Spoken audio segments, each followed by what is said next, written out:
Anda kembali menyaksikan Exploring Mudik CNBC Indonesia. Kita langsung ke informasi seputar mudik yang pertama.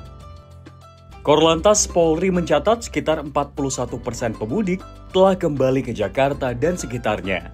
Dari total proyeksi arus balik 2,2 juta orang, mayoritas mulai mengalir sejak awal pekan ini. Kepala Korlantas Polri Irjen Agus Suryo Nugroho menjelaskan, sisa pemudik diperkirakan kembali secara bertahap hingga tanggal 8 April.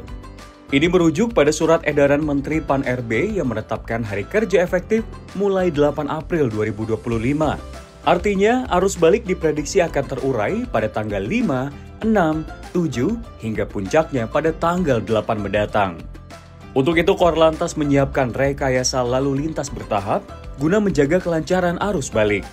Menurut Irjen Agus, arus balik berbeda dengan mudik, karena pemudik dalam kondisi lelah dan butuh perhatian lebih. Upaya pengaturan arus dilakukan guna menghindari kepadatan berlebih dan memastikan pemudik kembali dengan aman dan nyaman.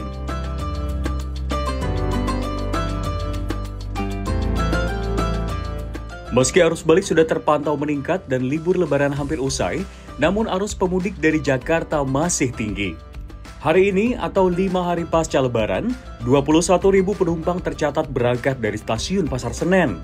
Sebanyak 42 kereta api jarak jauh diberangkatkan dengan okupansi kursi 77%. Sementara dari stasiun Gambir, tersedia 46 kereta api jarak jauh dengan 11.900 kursi terjual atau okupansi 55%. Penumpang yang memadati stasiun terdiri dari warga yang baru akan mudik maupun yang kembali ke Jakarta setelah lebaran.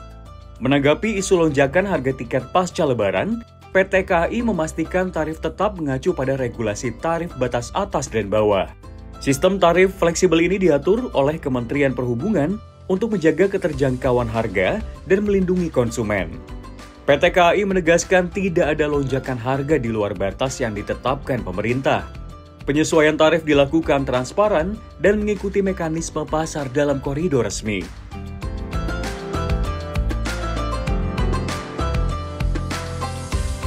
Sementara itu pemirsa, rekayasa lalu lintas kembali diterapkan di kawasan Puncak Bogor, Jawa Barat.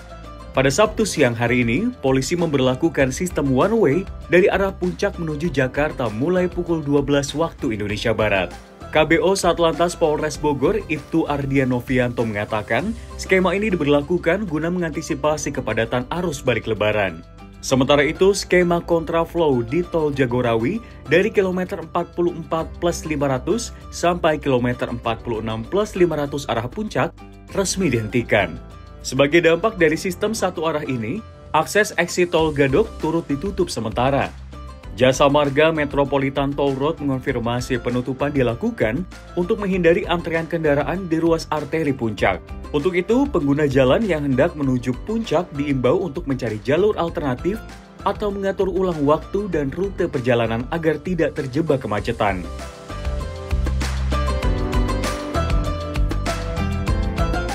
Momen Ramadan dan Lebaran tak hanya jadi ajang mudik, tapi juga jadi waktu favorit untuk berwisata singkat.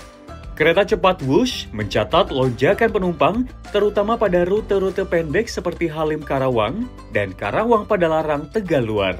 Tiket rute pendek dibanderol mulai dari Rp75.000, sementara rute Karawang ke Padalarang atau Tegaluar mulai dari Rp125.000.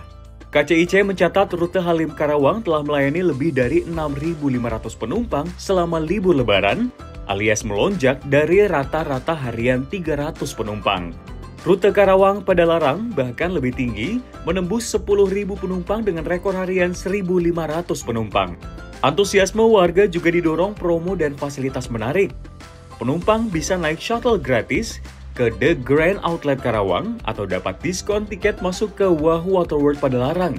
Di Bandung, pemegang tiket Wush bisa belanja hemat di Trans Studio Mall dengan diskon hingga 50%.